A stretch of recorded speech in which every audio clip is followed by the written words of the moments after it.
Assalamu alaikum. Today we will discuss on the topic IUPAC naming. We have already discussed the carbon and its compounds. It is the basic and one of the important topic from that very chapter. IUPAC stands for International Union of Pure and Applied Chemistry. So IUPAC जो है, it is from the inorganic chemistry. We know that there are different branches of chemistry. One is inorganic chemistry.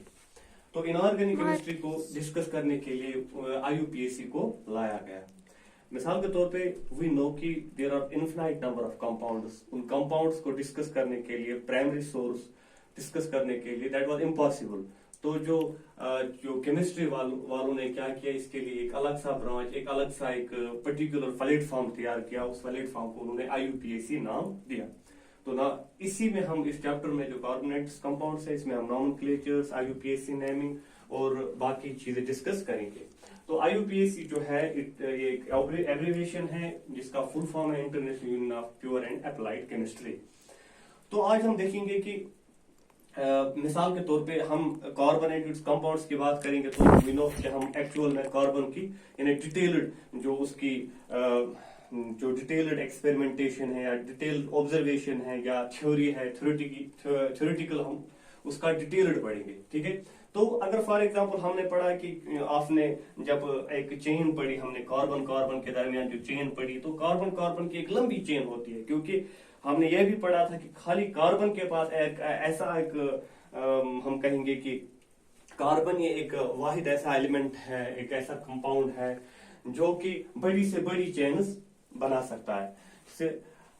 जिसको अगर हम देखेंगे कि अगर एक carbon मौजूद है, अगर खाली एक कार्बन है, if there is only one carbon, अगर एक कार्बन है तो उसके लिए हम मिथ लगाते हैं. तो प्रीफिक्स हम यूज करेंगे. Myth prefix is that is used before the name.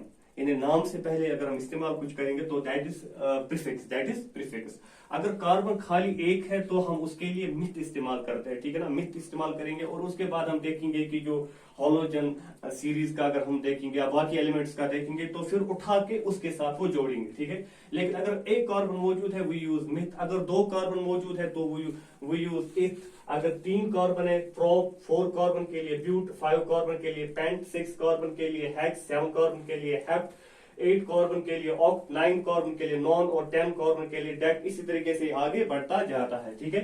तो हम देखेंगे कि आपको ये याद रखना है, अगर एक कार्बन मौजूद है तो मिथ लगाएंगे. 2 कार्बन मौजूद है, मिसाल एक कार्बन है मौजूद तो हम लगाएंगे मिथ. अगर 2 कार्बन मौजूद है तो हम लगाएंगे इथ. अगर 3 कार्बन है तो इसी तरीके से प्रोप, 4 के लिए ब्यूट. इसी तरीके से हमें ये याद रखना है कि जो कार्बन है it depends on the number of carbon. जो ये प्रीफिक्स होता है it depends on the number of carbon.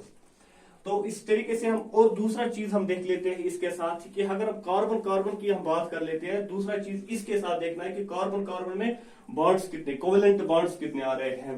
ये मिसाल के तौर पर ट्राइवेलेंट है, डाइवेलेंट है, क्या है. अगर कार्बन कार्बन के बीच में यानी कार्बन कार्बन के बीच में यहाँ पे मिसाल के तौर पे कार्बन कार्बन के बीच में खाली एक बॉन्ड आ रहा है, सिंगल बॉन्ड है, तो सिंगल बॉन्ड के लिए हम एन लगाते हैं, ANE. ठीक है. सिंगल बॉन्ड के लिए हम ANE लगाते हैं. अगर डबल बॉन्ड होगा यानी कार्बन कार्बन के दरमियान डबल बॉन्ड होगा तो उसके लिए हम ईन लगाएंगे, ENE लगाएंगे. अगर कार्बन कार्बन के दरमियान 3 बॉन्ड्स है तो उसके लिए हम YNE लगाएंगे. ठीक है ना. YNE. मिसाल के तौर पर अगर for example double bond carbon carbon बन रहा है तो अल्कीन आएगा. अगर कार्बन कार्बन के बीच में यानी ट्रिपल बॉन्ड बन रहा है तो वहां पे अल्काइन आएगा, ALKYNE अल्काइन आएगा, क्योंकि हमें YNE ऐड करना है. ठीक है. मिसाल के तौर पे फॉर एग्जांपल अगर कार्बन हमारे पास है, मिसाल कार्बन कार्बन है, कार्बन यहाँ पे कितने हैं, 2 कार्बन है तो 2 कार्बन के साथ इथ लगेगा. ठीक है. इथ लगेगा. और कार्बन कार्बन के बीच में खाली सिंगल बॉन्ड है, सिंगल बॉन्ड के लिए हम ANE लगाएंगे तो ANE तो बन जाएगा इथेन. अगर इसी तरीके से कार्बन कार्बन के बीच में डबल बॉन्ड है, डबल बॉन्ड के लिए कार्बन 2 है तो इथ ही लगेगा. लेकिन यहाँ पे डबल बॉन्ड है तो ENE लगेगा, इथीन बनेगा. ठीक है. अगर कार्बन कार्बन के बीच में ट्रिपल बॉन्ड है तो यहाँ पे कार्बन कार्बन 2 है तो इथ आएगा, और ट्रिपल बॉन्ड है तो YNE इथाइन. ठीक है. इथाइन यहाँ पे आ जाएगा. तो इथेन, इथीन एंड इथाइन ये आपको याद रखना है कि it depends on the number of the carbon and the number of covalent bonds that makes carbon carbon. It depends on the sticks. These are the sticks कि कितने carbon बना रहा है. ठीक है. तो ये चीज हमें याद रखनी है. तो यहां तक हमने देखा कि जो प्रीफिक्स होते हैं या जो नंबर ऑफ कार्बन होते हैं उस पर डिपेंड होता है प्रीफिक्स. और प्रीफिक्स के साथ हम जोड़ लेते हैं कि नंबर ऑफ कार्बन कितने हैं, नंबर ऑफ बॉन्ड्स कितने कार्बन कार्बन बना रहा है, वो भी हम इसके साथ जोड़ लेते हैं। उसके बाद हमारा एक और चीज है, उसको हम बोलते हैं फंक्शनल ग्रुप। क्या बोलते हैं? Functional group. यानी हमें बाकी चीजों को देखने से पहले फंक्शनल ग्रुप को देखना होगा। फंक्शनल ग्रुप होता क्या है? फंक्शनल ग्रुप होता है, अगर हम हाइड्रोकार्बन की बात करते हैं तो हाइड्रोकार्बन में अगर हम हाइड्रोजन को बाहर निकालेंगे, अगर हम we can take out the hydrogen atom from the hydrocarbon, तो अटैच करेंगे कोई और एटम, हाइड्रोजन एटम जो है उसको हम बाहर निकालेंगे, ठीक है, इसको हम बाहर निकालेंगे और हाइड्रोजन एटम की जगह हम किसी और एटम को वहां पे अटैच करेंगे, वहां पे ले आएंगे, ठीक है। और जो उसकी प्रॉपर्टीज है, all the properties will change, यानी जो भी प्रॉपर्टीज उसकी है वो चेंज हो जाएगी, तो उस चीज को हम कहेंगे फंक्शनल ग्रुप। उस चीज को हम क्या कहेंगे? Functional group.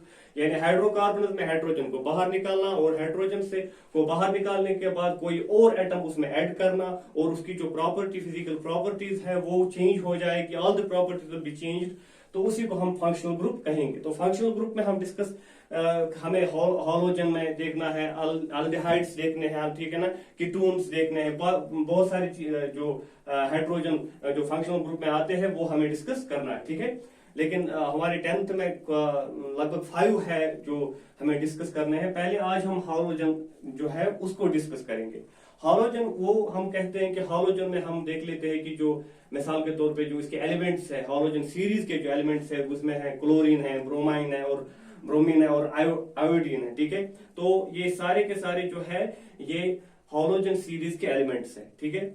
और इसको फॉर एग्जाम्पल अगर हमें लिखना है तो हमें फॉर एग्जाम्पल इसको क्या, ये सारे के सारे क्या है? हालो इज प्रीफिक्स और सुफिक्स में क्या फर्क है? प्रीफिक्स जो है वो एज नेम हम इस्तेमाल करते हैं, सुफिक्स जो है, प्रीफिक्स जो है वो हम नेम से पहले इस्तेमाल करते हैं और सुफिक्स जो होते हैं वो नेम हम एज नेम इस्तेमाल कर लेते हैं।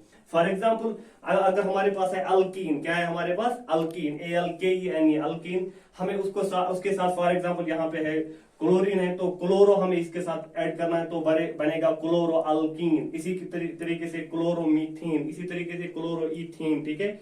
इसी तरीके से हम बाकी चीजों को ऐड करते जा रहे हैं और जिस तरीके से हम इसका नाम दे सकते हैं, ठीक है ना।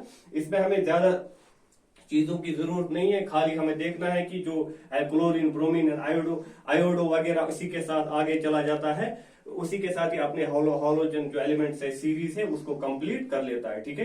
तो ये चीजें हमें डिस्कस करनी है, ठीक है। मिसाल के तौर पर जब हम देख लेते हैं कार्बन के बीच में अगर सिंगल बॉन्ड बन रहा है, ठीक है। और एक चीज मैं डिस्कस करूंगा यहाँ पे, अगर यहाँ पे 3 कार्बन है, ये भी आप पहले में डिस्कस होगा, कार्बन यहाँ पे कितने बॉन्ड्स है?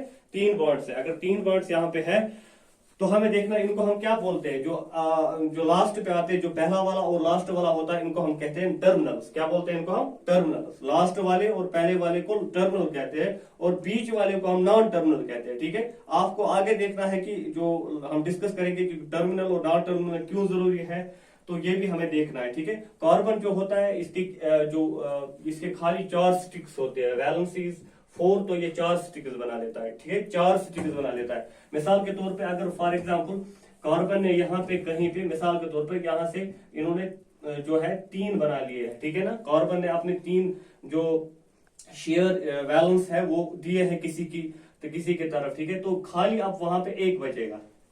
कितना बचेगा? 1 बचेगा, ठीक है। चारों के चारों हम यहाँ पे नहीं दिखा सकते, ये चारों के चारों किसी के साथ बॉन्ड्स नहीं बना सकता है, ठीक है ना। खाली 3 तक बना सकता है, चौथा नहीं बना सकता, तो यहाँ पे 1 रहेगा। अगर यहाँ 2, तो अगर यहाँ से 2 बना रहा है तो यहाँ पे 2 दिखाने हमें, ठीक है ना। हम खाली 3 भी नहीं दिखा सकते हैं, ठीक है ना, क्योंकि अगर ये 3 हम दिखाएंगे तो ये क्या, ये बैलेंस में नहीं हो जाएगा, ठीक है। तो हमें 4 दिखाने हैं कम से कम, ठीक है। तो हम देख लेते हैं बाकी, जब अगर हम देखेंगे मिसाल के कार्बन और नाइट्रोजन के दरमियान, ठीक है, कार्बन और नाइट्रोजन के दरमियान कितना होगा? खाली 1 बॉन्ड होगा, क्योंकि नाइट्रोजन की जो वैलेंसी है वो 1, ठीक है ना। अगर कार्बन और ऑक्सीजन की हम देख लेते हैं तो कार्बन और ऑक्सीजन के पास क्या है? 2 है, तो इस तरीके से बन जाएगा, ठीक है। इस आगे इंशाल्लाह डिस्कस करेंगे कि मतलब डिटेल डिस्कस करेंगे कि किस तरीके से बॉन्ड्स बनाता है और किस तरीके से हम इनके नाम देते हैं, ठीक है। तो इंशाल्लाह कल हम हालोजन को आगे ले जाएंगे, फंक्शनल ग्रुप को आगे ले जाएंगे।